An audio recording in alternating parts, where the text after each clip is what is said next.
440페이지부터 이제 특수저당권에서 근저당이 나오죠. 의의는 계속적 거래관계에서 발생하는 불특정, 불확정, 미래 채권을 채권 최고액 범위 내에서 우선 변제받을 수 있는 권리가 근저당권이고요. 특질해 가지고 나오는데 근저당권이 이런 말이 나오죠. 장래, 증감, 변동하는 불특정 채권을 담보하는 점에서 특정의 채권을 담보하는 일반 저당권과 다르고요. 따라서 증감 변동하다가 중간에 채권액이 빵원이 됐어요. 그래도 근저당권은 소멸되지 않으므로 부종성이 완화되어 있다. 이런 말이 나와 있고요. 그 다음에 2번 근저당권의 설정에서 설정계약과 납은 등기람으로서 성립하게 되는데 등기에서 반드시 기재해야 되는 건 두 가지입니다. 첫째는 근저당의 취지와 채권 최고액입니다. 다시 말하면 채권 최고액만 반드시 등기해야 되고 나머지 것들은 등기 안 해도 되고요. 우측에 근저당의 이전에서 특별한 건 없고요. 바로 5번 근저당권의 효력이죠. 피담보 채권의 범위인데요. 채권 최고액 범위 내에서 우선 면제 받을 수 있는데 A는 채권 최고액에 포함됩니다. 주의하실 것은 지연배상금은 굳이 1년분에 하나지는 않습니다. 채권 최고액 범위 내라면 1년분에 상관없이 지연배상금이 담보가 되고요. B. 저당권의 실행비용은 채권 최고액에 포함되지 않습니다. 꼭 기억해 두셔야 되는데 왜 실행비용은 포함시키지 않냐면요.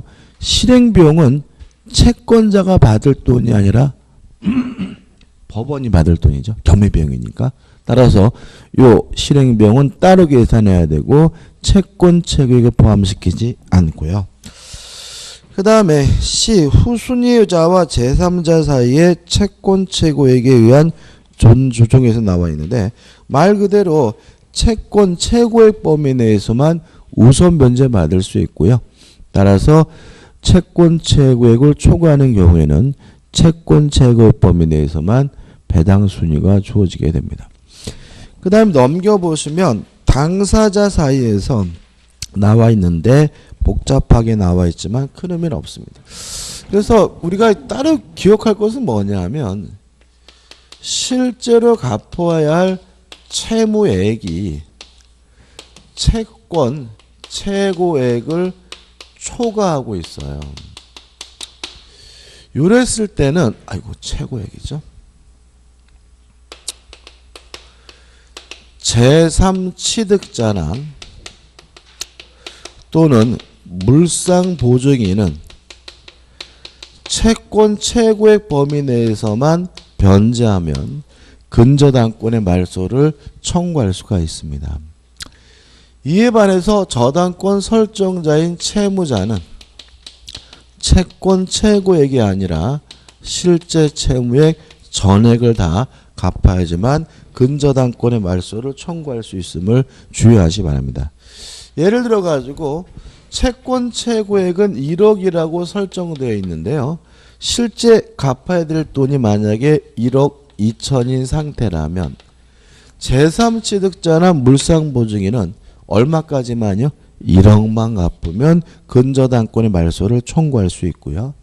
채무자는 1억을 갚으면 안 되고 1억 2천을 다 갚아야지만 근저당권의 말소를 청구할 수 있다는 의미가 되고 판례도 그런 취지죠. 그다음 판례 밑에 4번 담보된 채권에 확정해가지고 1 나오고 우측에 2 나오고 있는데 일단 계속적 거래관계가 종료가 되면 채권액이 확정이 되고요. 일반 저당권으로 전환되게 되거든요. 근데 우리가 수험적으로 기억해야 될 것은 뭐냐 하면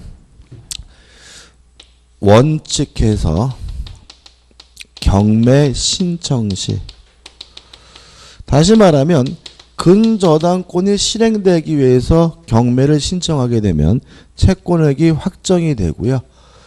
더 이상 후에 발생하는 채권은 근저당권이 담보가 되지는 않습니다. 다만 선순위 근저당권자는 경락인이 경락대금 완납시 대금 완납시 채권액이 확정이 된다. 꼭 기억해 두시면 작년에도 시험에 나왔죠. 일단 왜 선순위 근저당권자는 경락인이 대금을 완납했을 때 확정이 되냐면요. 경매가 이루어지게 되면 모든 저당권은 무조건 뭐가 돼야 되죠? 소멸돼야죠. 따라서 선순위 근저당권자의 채권액도 뭐가 돼야 돼요? 확정이 돼야 됩니다. 다만 보호하기 위해서 최대한 그 시점을 뭐예요? 늦춰주게 돼요. 그래서 경락대금 완납시 확정이 되는 거죠.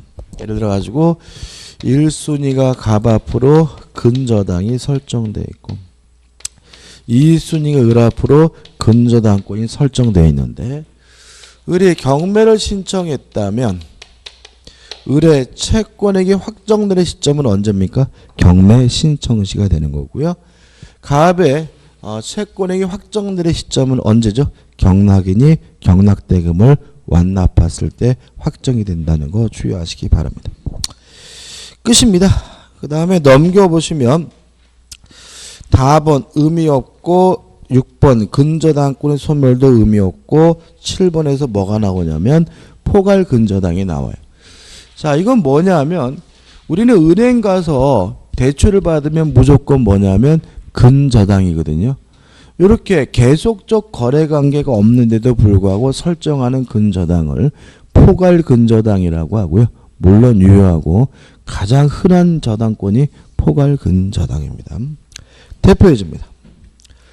근저당에 관하여 다음 중 옳은 것은 1번 근저당권 설정 등기에 있어서 반드시 근저당의 존속기간을 명시하여야 하는 것은 아니다. 옵니다. 왜냐하면 반드시 등기해야 되는 것은 두 가지. 근저당의 취지와 채권 최고액만 기재하면 됩니다. 2번 근저당으로 담보할 채권의 최고액을 설정 계약 당사자들이 약정하여야 하나 반드시 등기하여야 하는 것은 아니다. X입니다. 채권 최고액은 반드시 등기해야 됩니다. 3번 결산기에 확정된 채권액의 최고액을 초과하더라도 설정자인 채무자는 최고액만을 변제하고 근저당권 설정 등기 말소를 청구할 수 있다. X입니다. 채무자는 실제 채무액 전액을 다 갚아야 됩니다. 4번 저당 부동산의 제3취득자는 최고액만을 변제하고 근저당권 소멸을 청구할 수 없다. X입니다. 제3취득자나 물상보증인은 채권 최고액만 변제하면 말소를 청구할 수 있습니다. 5번 피담보 채권이 잔존하는 한 기본계약의 해지예요. 기본계약이 해지가 됐다는 말은 계속적 거래관계가 종료가 됐다는 얘기니까 채권이 확정되고 일반 저당권으로 전환되기 때문에 근저당권 효력에는 아무런 변동이 생기지 않는다. X가 되는 거죠. 그 다음에 이제 공동저당이 나오죠. 제가 그 공동저당은 우리 민법에서 유일한 계산 문제입니다. 유일한 계산 문제고요. 설명은 드립니다. 제가. 그렇지만 절대로 푸시면 안 되는 문제입니다. 왜냐하면 제가 부동산학교로 얘기하는 게 이제 민법만, 그죠? 민법 이 계산 문제는 풀게 되면 시간을 많이 잡고요. 근데 만약에 또 잘못 풀리면 반복해서 푸는 경향이 있기 때문에 이게 마지막에 7, 8문제를 찍는 원흉이 될 수 있어요. 위험해요. 그래서 요거는 다 푸시고 나서 시간이 남을 때, 몸이 꼬일 때, 심심할 때 그때 푸는 것이지 절대로 중간에 뭐 하시면 안 돼요? 푸시면 안 돼요. 그래서 제가 저번 때에도 모의고사 일부러 뭐죠? 공동저당 넣었단 말이죠. 푸지 말라고. 그런데도 꼭 푸셨죠? 참 묘한 얘기죠. 하지 말라고 하고 싶어진단 말이죠. 올해도 이번 달에도 모의고사 꼭 보셔야 그죠? 꼭 보셔야 되고 모의고사는 힘들더라도 계속 보셔야 되고 이번 모의고사는 제가 안 내요. 제가 안 내고 다른 분이 내기 때문에 아마 좀 쉽게 나오지 않을까 쉽게 나오지 않을까 싶은데 아무튼 이번엔 제가 내지 않으니까 좀 꼭 보셨으면 좋겠고요. 아무튼 이 계산 문제이기 때문에 공동 저당인 것 같으면 보지도 않고 그냥 어떻게 넘어가는 겁니다. 그죠? 설명은 드려야죠. 일단 공동 저당이라는 것은 한 개의 채권을 담보하게 설정된 여러 개의 저당권입니다. 예를 들어서 우리 가백에 1억 5천을 빌려주고요.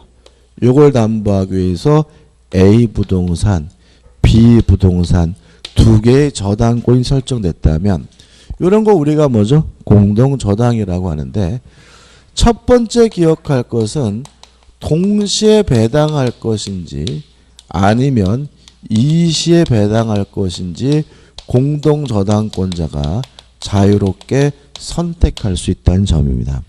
다시 말하면 을이 A만 경매하고 B만 경매하고 따로따로 배당을 할 것인지 아니면 둘 다 경매해서 동시에 배당할 것인지 자유롭게 뭐 할 수 있어요? 선택할 수가 있는데요. 만약에 을이 동시 배당을 선택했어요. 동시 배당을 선택하게 되면 원칙, 가액의 비율에 따라서 분담액이 결정이 됩니다. 여기서 한수가 나옵니다. 예를 들어서 A 부동산이 1억이고 B 부동산이 2억이에요. 동시에 경매해서 동시에 배당하면 받을 돈은 1억 5천인데 돈이 얼마 나왔죠? 3억이 나왔기 때문에 어디서 얼마를 가져가야 될지 분담액을 결정해야 되는데 무엇에 따릅니까? 가액의 비율. 따라서 1억 대 2억의 비율로 분담액이 결정이 되고요. 비례식을 계산하는 방법은 쉽게 말씀드리면 더해서 밑에 깝니다. 어떻게 한다고요? 더해서 밑에 깔아요. 1 더하기 2는 3이니까 깔면 A에서는 3분의 1. 1억 5천은 3분의 1이니까 얼마죠? 5천만을 가져가고요. B에서는 3분의 2. 1억 5천은 3분이니까 뭐죠? 1억을 가져간다. 이게 뭐죠? 원칙이에요. 근데 항상 그런 건 아닙니다. 다만 물상 보증인 소유물이 존재하고 있는 경우에는 이때는 채무자 소유물부터 선배당을 하고요. 부족액에 대해서만 물상 보증인 소유물에 대해서 뭐 하냐면 배당을 실시하게 됩니다. 만약에 이 부동산 B부동산이 채무자인 갑의 소유가 아니라 물상보증인 병의 소유라면 이때는 가액의 비율에 따라서 분담액이 결정된다는 민법 규정이 적용되지 않는 것이 판례 입장이고요. 채무자 소유물부터 뭐합니까? 선배당. 그래서 A에서 1억 원을 다 가져가고요. 얼마가 모자라죠? 5천만 원. 부족액은 물상보증 소유물이니까 B에서 뭐죠? 5천만을 가져가게 됩니다. 이렇게 가져가는 것이 뭐죠? 끝나게 되는 거죠. 근데 만약에 이시배당을 채권자가 선택했어요. 그러면 전액을 다 배당받게 됩니다. 자, 무슨 말이냐면 을이 A만 경매했어요. 그래서 A만 경매해서 뭐가요? 1억이 나오면 그냥 을은 A에서 1억 원을 뭐죠? 다 가져가게 됩니다.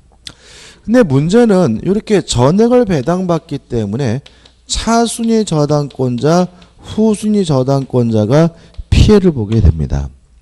예를 들어 가지고 만약에 A 부동산의 1순위가 을이고 2순위가 정이 있는 상태인데 을이 만약에 동시 배당을 선택하면 A에서 3분의 1 얼마를 가져가죠?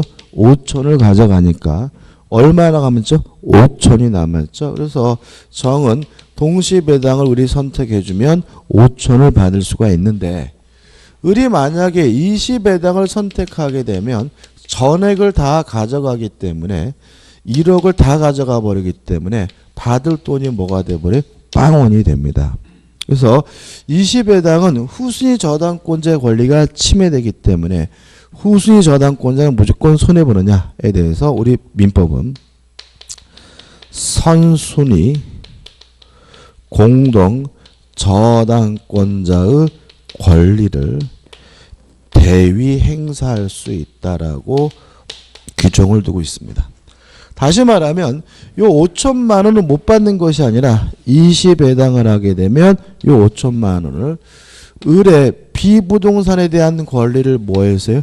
대위 행사해서 정은 B에서 얼마를 가져갑니까? 5천만 원을 가져가게 됩니다. 그럼 이렇게 되는 거죠. 을이 만약에 동시배당을 선택해서 A에서 5천을 가져간다면 정은 A에서 5천을 가져가지만 을이 20배당을 선택해서 1억을 다 가져가게 되면 정은 A에서는 받을 돈이 없으니까 B 부동산에서 얼마를 가져갑니까? 5천만 원을 가져가게 된다. 왜냐하면 선순위 공동저당권자의 권리를 대위 행사할 수 있으니까요. 근데 조심할 것은 대위를 못하는 경우가 있습니다. 대위 목적물이 채무자 소유가 아니라 물상 보증인 소유인 경우에는 이때는 대위할 수 없다는 것이 판례의 입장입니다. 따라서 만약에 이 비부동산이 채무자가 아닌 병의 소유라면 이때 정은 대위할 수가 없으니까 5천만 원을 뭐 하게 되냐면 손해를 보게 됩니다. 그래서 이 정의 입장에서는 을의 권리가 공동저당권인자인지를 반드시 알아야 돼요. 그래야 내가 손해볼지도 모른다는 걸 미리 뭐죠? 예견할 수가 있는 거잖아요. 그래서 등기할 때 공동저당은 공동저당이란 취지를 반드시 등기하고요. 또 공동저당이 설정되면 제가 얘를 단순하니까 이렇게 되지만 실제는 굉장히 복잡해지기 때문에 공동저당의 목적물이 5개 이상이면 공동담보 목록을 제출한다. 이런 제한이 있는 것이 공동저당권은 후순위 권리자의 권리를 뭐할 수 있어요? 침해할 수 있기 때문에 이런 제한이 있는 거죠. 끝입니다. 이 정도만 정확하게 기억하시면 문제를 풀 수가 있는데요. 풀지 말자 그랬죠. 그죠? 연습하면서 한번 풀어볼 건데 447페이지 보시면 대표예제가 나와요. 447페이지 대표예제는 제가 만든 문제가 아니라 우리 공인중개사 시험에 나온 기출문제고요. 실제로 공동저당은 문제 꼬박꼬박 내는 편입니다. 내는 편이지만 풀지 말고요. 우리는 풀어보자고요. 갑의 을에 대한 3억 원의 채권을 담보하기 위하여 그러면 갑이 을에게 빌려준 돈은 얼마죠? 3억이죠. 을 소유 X 토지와 Y 건물에 각각 1번 공정저당권을 취득하고 X와 Y의 뭐죠? 공동저당이 설정된 거죠. 병은 X 토지 2억 4천만 원의 2번 저당권을 정은 Y 건물의 피담보 채권 1억 6천만 원의 2번 저당권이죠. X에는 1순위가 갑이고 2순위가 누가 있어요?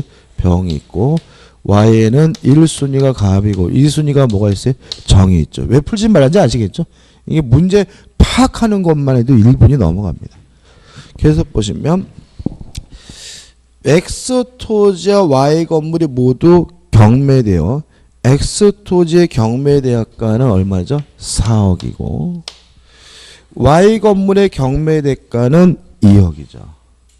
2억이 동시에 배당되는 경우입니다. 그럼 실제로 이 문제는 뭐냐면 동시에 배당하게 되면 가액의 비율에 따라서 뭐가요? 분담액이 결정된다. 이거 가지고 만든 문제입니다. 밑에 것도 나오지도 않고 있어요. 그죠? 가장 기본이죠. 일단 계산을 한번 해보면 가액의 비율이니까 4억 대 2억의 비율 계산하는 방법은 뭐죠? 더해서 밑에 깐다. 4 더하기 1은 뭐죠? 6이니까 X에서는 6분의 4 Y에서는 뭐죠? 6분의 2죠. 6분의 4를 약분하면 뭐죠? 3분의 2니까. 갑은 얼마를 가져가요? 2억을 가져가고요. 병은 얼마를 갔습니까? 4억에서 병이 뭐죠? 2억 가져갔으니까 2억을 받을 수 있겠죠. 그죠? 그 다음에 6분의 1을 약분하면 뭐죠? 3분의 1이니까 3억의 3분의 1, 1억을 가져가고요. Y가 얼마짜리죠? 2억짜리니까 얼마 남았죠? 1억 남았으니까 정은 뭐죠? 1억을 가져가게 됩니다. 이게 답이 되는 거고, 문제가 물어보는 것은 정이 Y 건물의 경매대가에서 배당받을 수 있는 금액은 얼마죠? 1억이니까 답은 얼마가 되죠? 답은 4번이 되는 거죠. 그러니까 이게 쫙 풀리면 간단한데 이게 한번 문제 분석하면서 시간이 많이 갈 수 있으니까 좀 조심스럽긴 하다 이 말인 거죠. 끝입니다. 자, 이제 우리 어디로 갈 거냐면 계약법으로 갑니다. 자, 456페이지 오시면 이제 계약 총칙해서 계약의 의의와 계약 자의 원칙이 나오고 있죠. 계약법 들어오면 흐뭇하지 않나요? 다 끝난 것 같죠, 그죠? 그죠? 흐뭇합니다, 그죠? 저도 흐뭇합니다. 일단 1번 계약의 의의입니다. 계약이란 승낙을 얻어야 성립하는 법률행위가 계약이다. 끝. 2번 계약자의 원칙. 계약은 어차피 상대방으로부터 승낙을 얻어서 하는 것이니까 나쁜 짓만 아니면 뭐든지 할 수 있다. 계약 자유의 원칙이고요. 2번 계약자의 원칙의 내용에서 1번이 나오죠. 이런 얘기했죠. 갑이라는 사람이 땅을 가지고 있는데 땅을 팔까 말까 고민 중이에요. 물론 땅을 팔지 말지는 누구 마음이에요? 갑 마음인데 이게 뭐죠? 1. 계약 체결의 자유죠. 매매를 할지 말지 누구 마음입니까? 갑의 마음이죠. 팔겠다라고 결심을 했는데 을도 사겠다고 하고 병도 사겠다고 하고 정도 사겠다고 하고요. 물론 누구한테 팔지는 누구 마음이요? 갑 마음이니까 2번 상대방 선택을 자유롭게 할 수가 있는 거죠. 을에게 팔겠다라고 결정을 했어요. 그럼 이제 갑과 을이 만나서 매매 교섭을 하겠죠. 그러면 매매 대금을 얼마로 하고 계약 조건을 어떻게 할지는 갑과 을의 마음인데 이것이 뭐죠? 3. 내용 결정의 자유가 되는 거죠. 내용 결정의 자유 위에다가 화살표 찍 해가지고 계약법 임의규정 이렇게 하나 좀 적어 놓을까요? 자, 이게 무슨 말이냐면 계약 자유의 원칙상 계약의 내용은 갑과 을이 자유롭게 결정할 수 있단 말이죠. 그럼 자유롭게 결정할 수 있다는 말 속에서는 우리가 지금부터 배우려고 하는 계약법은 안 지켜도 되는 거죠. 따라서 계약법은 안 지켜도 된다. 대부분의 규정이 뭐죠? 임의규정이고요. 예외는 뭐죠? 임대차죠. 임대차는 약자 보호 규정이기 때문에 강행 규정입니다. 그래서 계약법은 계약 자유 원칙상 임대차를 제외하고는 다 뭐죠? 임의 규정이죠. 그 다음에 을과 만나서 2억에 매매하기로 결정을 했어요. 그러면 계약서를 쓸지 안 쓸지 누구 마음이요? 갑과 을의 마음입니다. 여러분들 항상 조심할 것은 뭐냐면 매매 계약은 낙선 계약이에요. 우리 집 살래? 응 살게. 승낙만 있으면 계약이 성립되는 거고요. 계약서는 안 써도 되는 거예요. 무슨 말 아시겠습니까? 예를 들어 가지고 말 조심하셔야 돼요. 집 구경한 거죠. 가가지고 아이고 집 좋네요. 제가 살게요. 살 거니까 팔지 마세요. 다른 사람한테. 그리고 계약서는 이번 주말에 쓰죠. 이렇게 왔는데 주말이 됐는데 안 갔어요. 안 갔더니 좀 지났더니 매매대금 달라고 내용증명이 왔어요. 매매대금 줘야 돼요? 줄 필요 없어요? 줘야 되는 거죠. 왜요? 매매계약은 낙선계약이라고요. 아 제가 살게요 하는 순간 매매계약은 뭐가 된 거예요? 성립이 된 거예요. 계약서는 왜 쓰는 거냐면은 계약이 체결됐음을 입증하기 위한 뭐예요? 증거로서 쓰는 거예요.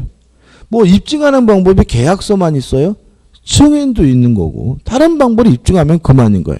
다시 말하면 항상 말씀드리지만 계약서를 쓰고 안 쓰고가 중요한 게 아니라 계약은 승낙을 하는 순간 계약이 뭐죠? 성립되는 거고 쓸지 안 쓸지는 누구 마음이에요?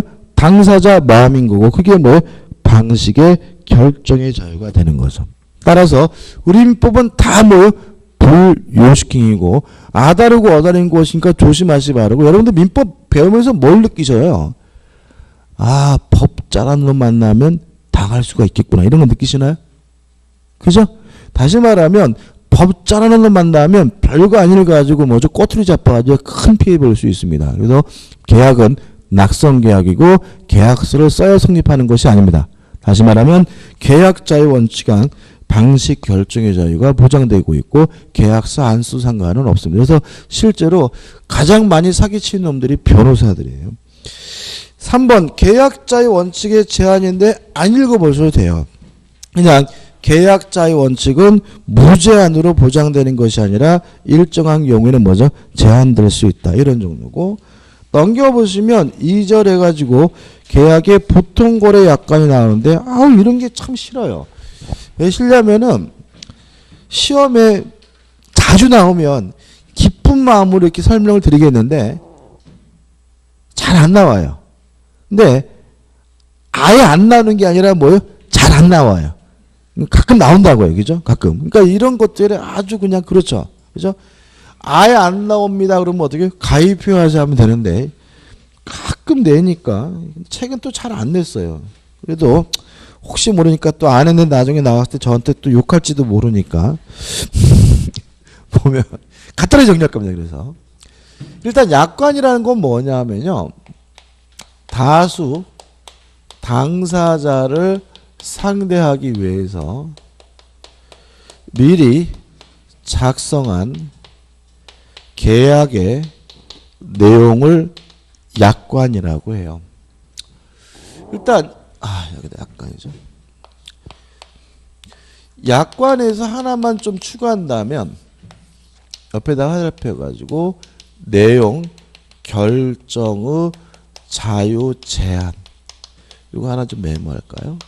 앞에 나와 있는데 약관을 통해서 거래하게 되면 내용 결정의 자유가 제한됩니다. 자 이런 얘기입니다. 제가 세탁기를 살까 말까 고민이에요. 물론 제 마음인 거죠. 따라서 계약 체결 여부에 대해서 저에게 뭐가 있는 거예요? 자유가 있는 거죠. 사기로 결심을 했는데 LG 거를 살까 삼성 거를 살까 대우 거를 살까. 참 제가 요새 좀 웃긴 게 있는데 대우가 망했잖아요. 근데 이 대우가 동부그룹으로 넘어갔더라고요. 대우가. 그래서 제가 그 뭐죠? 그 녹즙기 그거 좀 알아보려고 인터넷 쳐보는데 대우 하니까 자꾸 동부대우가 나오는 거예요. 그래서 저는 처음에 동부 지역의 대우 지점인 줄 알고 아이씨 왜 대우 본사가 안 나오고 동부 지점이 나와 이렇게 했는데 이게 보니까 동부가 이 동부그룹에서 인수했다고 동부대우 이렇게 이름을 쓰더라고요. 모르셨죠? 그죠? 뭐하러 이걸 붙이는지 모르겠어요. 근데 또 이번에 또 이름을 바뀌었어요. 동부를 DB로. 그래가지고 동부를 또 뭐로 바꿨냐? DB 그래가지고 DB대우야. DB지겠네 진짜. 왜 이렇게 우리나라 요새 보면 무슨 말만 나오면 그 영어로 그죠? 그죠? 새맑은 것도 뭐예요? MG. 그죠? 농협은 뭐예요? NH. 뭐 이러니까 이런 게 뭐가 의미인지 모르겠네. 아무튼 마음에 안 듭니다. 아무튼 뭘 살 건지 누구 마음이요? 제 마음이니까 상대방 선택도 뭐죠? 자유롭게 할 수 있는 거죠. LG 거를 사겠다고 결정이 됐어요. 그리고 나면 세탁기 통 속에 있는 약관이라는 것이 적용되기 때문에 저는 실질적으로 매매 계약의 내용을 뭐 하지 못해요? 결정하지 못해요. AS 기간이 6개월이다. 약관에 적혀 있으면 그렇게 따라야 되잖아요. 다시 말하면 약관이라는 것은 무슨 자유를 제한한다고요? 내용 결정의 자유를 제한한다는 거 꼭 기억해 두시고요.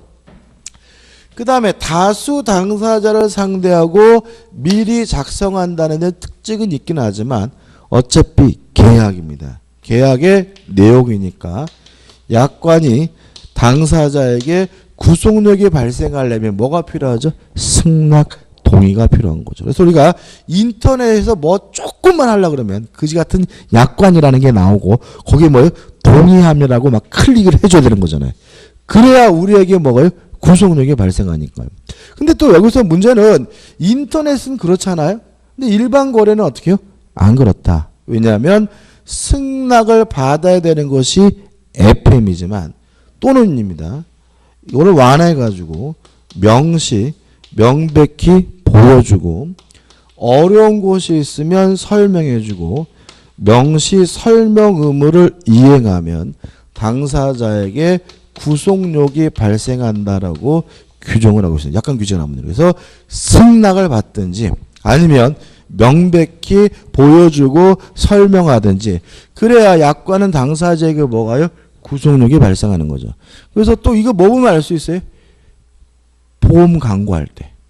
그죠? 뭐 묻지도 따지지 않고 뒤지면 돈 줍니다. 막 이렇게 놓고 마지막에 어떻게 당사는 보험 계약으로 연물리잖아요. 그죠? 왜 그러냐면 그 약관이 뭐가 발생하려면요? 구속력이 발생하려면 명백히 뭐예요? 보여줘야 되거든요. 그러니까 그걸 들으면 뭔 소리인지도 모르잖아요. 듣든지 이해하든지 그런 건 뭐 하잖아요? 따지지 않습니다. 명시 설명하면 그것만으로 그 약관이 뭐가 발생해요? 구속력이 발생하는 거고요. 저는 개인적으로 진짜 그런 것도 폐지해야 됩니다. 의미 없는 거죠. 형식적인 거잖아요. 그거 누가 듣고 있기는 하나요? 그죠? 아무튼 이게 원칙이죠. 다만 이러한 명시 설명 의무가 면제되는 경우가 있다. 여러 가지가 있는데 한 가지만 기억하시면 됩니다. 약관이 법령의 내용을 기재해놓은 약관이죠. 약관이 사업주가 독자적으로 만든 것이 아니라 법령의 내용을 단순히 기재해 놓은 경우에는 명시 설명 의무가 면제되기 때문에 명시하지 않아도 설명하지 않아도 구속력이 발생합니다. 가장 대표적인 게 학원이에요. 학원 등록하실 때 학원에서 약관 보여주셨나요? 안 보여줬죠? 약관이 학원에 없을까요? 있어요. 근데 학원이 개별적으로 만든 것이 아니라 교육지원청에서 법령에 따라서 일괄적으로 만들어 놓은 약관이 존재해요. 그렇게 법령의 내용을 기재해 놓은 약관은 명시 설명 의무가 뭐가 되고 있어요? 면제되고 있기 때문에 여러분들에게 약관을 뭐 하지 않았더라도 보여주지 않았더라도 명시하지 않았더라도 여러분에게 당연히 그 약관이 뭐죠? 구속력이 발생하게 됨을 주의하시기 바랍니다. 끝이죠. 그 다음에 약관의 내용을 해석을 해봐야 되는데 해석에 관해서 여러 가지 원칙이 있어요. 첫째, 신의에 쫓아 성실하게 해석해야 된다. 신의 성실의 원칙입니다. 두 번째, 약관은 다수를 상대한다는 특징이 있고요. 다수를 상대할 때는 항상 인간차별하면 안 되죠. 모든 사람을 똑같이 대우해 줘야 된다. 객관적, 다른 말로는 통일적 해석의 원칙이라고 합니다. 또 약관은 미리 작성한다는 특징이 있습니다. 일반적 계약서는 쌍방이 함께 작성하거든요. 그래서 그 계약서의 내용에 문제가 있거나 잘못된 내용이 있다면 쌍방이 함께 뭘 져야 돼요? 책임을 져야 돼요. 근데 약관은 사업주가 혼자 미리 작성하기 때문에 잘못된 내용이 있다면 사업자가 책임을 져야 됩니다. 다시 말하면 약관 조항 중에서 불명확한 조항이 존재한다면 작성한 사람이 책임져야 된다. 이걸 우리가 작성자 불이익의 원칙이라고 합니다. 또 약관은 일반적으로 인쇄되어 있죠. 근데 인쇄된 것을 볼펜을 쭉쭉 긁고 개별 약정하는 거 가능해요. 만약에 개별 약정이 이루어졌다면 오히려 인쇄된 약관보다 개별 약정이 우선하게 되는데 이거 우리가 개별 약정 우선의 원칙이라고 하고요. 약관은 꼭 뭐가 있냐면 면책 조항이라는 게 있습니다. 당사는 요러한 경우에는 책임지지 않는다는 뭐가 있어요? 면책 조항이 있는데 이거는 소비자를 보호하기 위해서 될 수 있으면 좁게 해석해 줘야 된다. 축소 해석의 원칙이라고 하죠. 기억을 돕기 위해서 말씀드리면 약관 중에서 가장 우리한테 그 영향을 끼치는 게 자동차 보험 약관입니다. 자동차 보험 약관. 자동차 보험 약관인데 한번 생각해 보면 그 자동차 보험 가입하시면 약관 보내오죠. 그죠? 과거에는 인쇄물로 해가지고 뭐 이렇게 보내는 경우도 있고 뭐 CD로 보내는 경우도 있고 요새는 또 이메일로 보내기도 하더라고요. 보신 적 있으세요? 한번 딱 펴보시면요. 이게 핸드폰처럼 요만하게 돼 있거든요. 딱 펴보면은 빨간색, 검은색 칼라로 돼 있는데 1조, 2조 막 이렇게 법조문처럼 돼 있고요. 한 2조쯤 되면 뭔 개소리야. 이 민법보다 더 어렵네. 이런다고 그러죠. 거기다가 좀 넘겨보면 뒤에 막 별표 해가지고 박스도 나오고 막 꼬부랑 글씨도 나오고 막 난리가 아니야. 그거 여러분들한테 읽으라고 보내주는 건가요? 아니다. 여러분한테 뭐 하려고요? 명시, 명백히 뭐죠? 보여주려고 보내주는 거다. 왜냐하면 여러분들이 동의하지 않아도 그 약관이 여러분에게 뭐 하면요? 명시, 명백히 보여주기만 해도 약관이 뭐가 생기니까요? 구속력이 생기니까요. 그 다음에 과거에 약관이 또 뭐가 있었냐면은 이런 거 기억나세요? 주운전자 이런 제도 기억나세요? 기억나세요? 그 뭐죠? 약관을 보험 가입할 때 주운전자를 정하게 돼 있어요. 예를 들어 가지고 20살 먹은 애가 보험 가입하면은 22살 먹은 애가 보험료가 엄청 비싸겠죠? 근데 만약에 주 운전자로 주로 운전하는 사람을 작은아버지 50대로 고지하면 보험료가 싸져요. 그래가지고 이게 과거에는 보험료를 절약하는 방법으로 주로 운전하는 사람을 허위로 고지하는 경우가 많았어요. 근데 이 문제는 뭐냐면 이런 상태에서 보험사고, 교통사고 나오면 보험 처리 못 받을 수도 있어요. 왜요? 주로 운전하는 사람을 뭐라고 했어요? 허위 고지했으니까. 그래가지고 재판을 굉장히 많이 했거든요. 보험회사가 다 졌어요. 완전 다 깨져. 보험 처리 다 해줬습니다. 왜냐하면 주 운전자라는 말이 명확하지 않죠.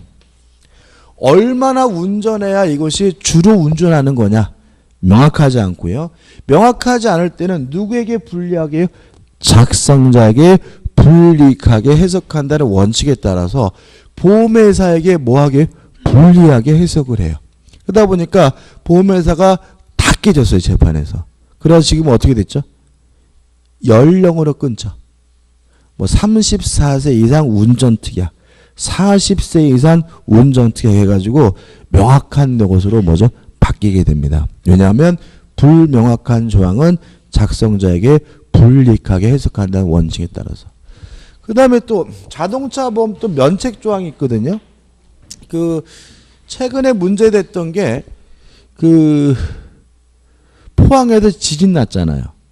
막 그 자동차들 막 깔리고 그랬잖아요. 보험 처리 받을 수 있나요? 자동차 보험?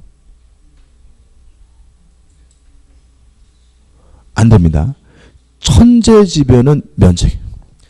단 당사는 천재지변에 의한 사고의 경우는 보험 처리 안 합니다. 이렇게 면책 조항이 있어요. 근데 이게 그러면은 모든 천재지변은 다 처리 안 해주냐? 지진은 안 해줘요. 근데 만약에 장마철에 비가 차가지고 물에 잠겼어요. 요거는 보험 처리 해주나요? 침수됐어요. 그거는 해줍니다. 다시 말하면 면책 조항은 될 수 있으면 뭐예요? 좁게 해석한다는 원칙에 따라서 모든 자연재해를 똑같이 대우하는 게 아니라 개별적으로 판단하게 됩니다. 그래서 현재 우리는 지진에 대해서는 자동차 보험 처리 못 받아요. 그렇지만 장마철 홍수, 침수 사고에 대해서는 자동차 보험 처리 받을 수가 있어요. 무면허 운전 보험 처리 못 받죠. 그죠? 그것도 개별적으로 따져요. 무면허라 해서 무조건 보험 처리 못 받는 건 아니고요. 때에 따라서는 무면허에 대해서도 보험 처리 받을 수가 있습니다. 뭐 가장 쉽게 말씀드리면 자동차 주인이 음주운전해가지고 면허 취소 당했어요. 그런 상태에서 운전하다가 사고 내면 무면허 운전이기 때문에 보험 처리 못 받아요. 면허 취소됐으니까. 근데 만약에 제가 차를 잠깐 세워놨는데 어떤 미친놈이 제 자동차를 훔쳐가가지고 사고를 냈거든요. 근데 그 자식 놈이 무면허였어요. 그런 경우에는 뭐 받을 수 있냐면 보험 처리 받을 수가 있어요. 이 지배 가능성이라 그러는데, 그래서 이렇게 무면허라 그래서 무조건 보험 처리 못 받는 게 아니라 개별적으로 따져봐 가지고 보험 처리를 받을 수 있는지 없는지를 판단하게 되는데, 그 이유는 면책 조항은 될 수 있으면 뭐죠? 좁게 해석한다는 축소 해석의 원칙에 따라서 이런 일이 발생하게 되는 겁니다. 아무튼 이런 5가지 해석의 원칙에 따라서 약관을 해석해 봤더니 사업주에게는 지나치게 유리하고 소비자에게는 지나치게 불리해요. 이러한 불공정한 약관 조항은 당연히 뭐죠? 무효입니다. 다만 주의하실 것은 일부가 무효면 전부가 무효라는 민법 총칙 규정은 약관에는 적용되지 않습니다. 약관은 일부 조항이 무효면 약관 전체가 무효인 것은 아니고요. 그 부분만, 그 해당 조항만 무효가 된다는 것까지 꼭 기억해 두시기 바라고, 약관에 대해서 시험 문제가 나오면 보통 여기서 답을 많이 선택해요. 약관의 조항이 일부 조항이 무효인 경우는 약관 전체가 다 무효가 된다. 그럼 뭐죠? X가 되는 거죠. 이렇게 간단하게 정리하시면 됩니다. 끝입니다. 그 다음에 교재 461페이지 오시면 대표 예제가 있죠. 한번 풀어볼게요. 계약 자유의 원칙에 대한 설명 중 가장 타당하지 않은 것은 1번 계약 자유의 원칙은 우리 민법의 기본 원칙이 하나이다. 2번 채약 강제는 계약 체결 및 계약 상대방 선택의 자유에 대한 제한이다.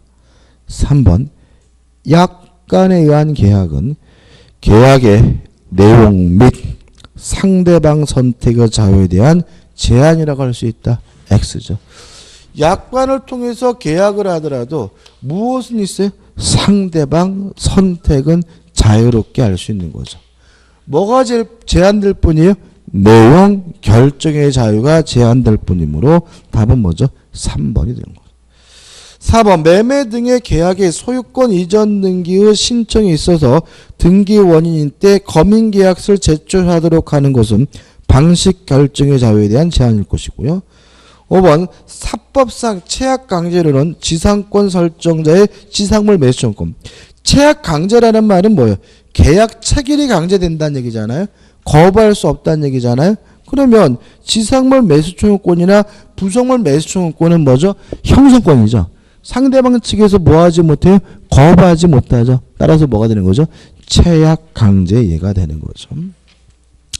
넘기시면 이제 뭐가 나오냐면 계약의 종류가 나옵니다. 일단 민법에 나열되어 있는 계약을 우리가 전형계약이라고 하고요. 교재가 좀 제가 실수한 게 있는데 민법은 14종류잖아요. 14종류가 아닙니다. 이게 뭐냐면 15개예요. 15개. 외울 건 아니고요. 왜 그러냐면 예컨대에서 여행계약이 나와 있죠. 여행계약이. 요게 전형계약으로 추가됐습니다. 여행계약. 그래서 현행 민법상 전형계약은 14개에다가 이번에 개정을 통해서 여행계약이 추가됐기 때문에 총 몇 가지가 돼요? 15가지고요. 여행계약은 비전형계약이 아니라 뭐죠? 전형계약이라는 거 하나 메모해 두시고 기억해 두시기 바라고. 민법은 개정 잘 안 하죠. 개정 잘 하기 때문에 어쩌다 한 번 하면 낼 가능성이 있어요. 그래서 여행계약은 이제는 뭐죠? 전형계약이다. 민법에 규정을 신설했습니다. 이유는 뭐죠? 여행을 많이 다녀서 그렇겠죠. 그 다음 2번 쌍무계약, 편무계약, 유상계약, 무상계약이 나오는데 좀 설명을 드리면 쌍무계약이란 쌍방 모두에게 채무가 발생하는 계약이 뭐죠? 쌍무계약. 한쪽 당사자에게만 채무가 발생하는 계약은 뭐죠? 편무계약. 예를 들어서 갑이라는 사람이 A라는 건물을 가지고 있는데 을과 만나가지고 매매 계약을 하면 이제 을에게는 매매 대금을 지급해야 할 채무가 생기고 갑에게는 재산권을 이전해 줘야 될 채무가 생기니까 매매계약은 쌍방 모두에게 뭘 발생시키죠? 채무를. 동의하시죠? 그죠? 매매계약은 뭐죠? 쌍무계약인 거죠. 근데 갑이 A라는 건물을 을에게 증여하기로 했어요. 그러면 갑은 을에게 건물을 넘겨줘야 될 뭐가요? 채무가. 을은 꽁꼬로 받는 거니까 아무런 채무가 없죠. 그러면 증여계약은 한쪽 당사자에게만 채무를 발생시키니까 뭐죠? 편무계약인 거죠. 그럼 여기서 어떤 논리 생기냐면 매매와 같은 유상계약은 쌍무계약이고 증여와 같은 무상계약은 편무계약이다. 이런 논리가 생기는데 이게 완전히 일치가 안 돼요. 왜 그러냐면 현상광고라는 그지 같은 계약은 얘는 유상인데도 불구하고 편무계약이에요. 현상광고는 뭐라고요? 유상인데도 불구하고 편무계약이에요. 따라서 모든 유상계약은 쌍무계약이란 말은 X예요. 왜냐하면 현상광고는 유상인데도 불구하고 무슨 계약이에요? 편무계약이니까. 모든 편무계약은 무상계약이다. 이 말도 뭐가 돼요? X가 돼요. 왜냐하면 현상광고는 편무인데도 불구하고 뭐죠? 유상이니까요. 가끔 이 관계가 시험에 나오는데 아주 헷갈려요. 그래서 우리는 어떻게 기억할 거냐면 따로 유상계약은 쌍무계약, 무상계약은 뭐죠? 편무계약. 다만 현상광고는 유상인데도 뭐죠? 편무계약이다. 이렇게 따로 기억하자고. 그죠? 그래서 우리는 앞으로 쌍무계약하면 어렵게 생각하지 마시고 뭐죠? 유상계약을 떠오르세요. 편무계약하면 뭐죠? 무상계약. 다만 주의하실 것은 현상광고는 유상인데도 불구하고 뭐죠? 편무계약이다. 이렇게 따로따로 기억해 두신 것이 오히려 문제 풀 때 헷갈려 하지 않습니다. 끝이고 우측에 나번 청약이 있고 그에 의한 승낙만 있으면 성립하는 계약을 낙성계약이라고 하고요. 계약금 계약이나 보증금 계약이나 또는 대물변제나 현상광고처럼 일정한 행위나 물건이 있어야 성립하는 계약이 뭐죠? 요물계약이고요. 매매, 교환, 증여처럼 전혀 시간의 경과가 요구되지 않는 계약을 일시적 계약. 임대차, 사용대차, 임치처럼 일정한 시간의 경과가 요구되는 계약을 우리가 뭐죠? 계속적 계약이라고 하고요. 본계약, 예약, 말 그대로 미리 본계약을 체결하기로 약속한 것을 우리가 뭐죠? 예약이라고 합니다. 대표적 풀어보죠. 계약에 관한 다음 설문 중 옳지 않은 것은 1번 위임계약은 뭐죠? 위임계약은 타인의 사물을 처리해 주기로 하는 계약이 위임계약이고요. 원칙이 무상이지만 유상일 수 있습니다. 따라서 유상으로 할 수 있을 뿐이다. X. 무상으로도 할 수 있죠. 위임하면 뭐가 떠오르셔야 돼요? 엄마가 아들내미한테 아들아 너 잠깐 마트 가서 두부 좀 사올래? 이게 위임이에요. 그죠? 엄마 사물을 뭐죠? 부탁했잖아요. 일반적으로 꽁꼬로 시키는 거죠. 그죠? 꽁꼬르기죠. 그런데 만약에 얘가 아이씨 나 싫어 그랬더니 그러면 잔돈 네가 가져. 그럼 뭐가 될 수 있어요? 유상이 될 수 있는 거죠. 다시 말하면 원칙이 무상이지만 유상도 특약을 할 수 있기 때문에 1번이 X고 2번 현상광고계약은 뭐라고요? 무상, 유상이고 편무인데 왜 그러냐면 얘는 요물계약입니다. 현상광고는 요물계약이고 유상이고 편무입니다. 3번 소송법상 불제소 계약도 당사자 의사에 의해 낙성계약을 할 수 있다. 물론 맞습니다. 4번 임대차 같은 계속적 계약관계에서는 사정 변경의 원칙이 고려가 되고요. 5번 임대차 같은 계속적 계약관계에서는 해지권이 인정이 되기 때문에 맞고요. 답은 1번입니다. 좀 쉬었다가 이제 제4절 계약의 성립을 보도록 하겠습니다.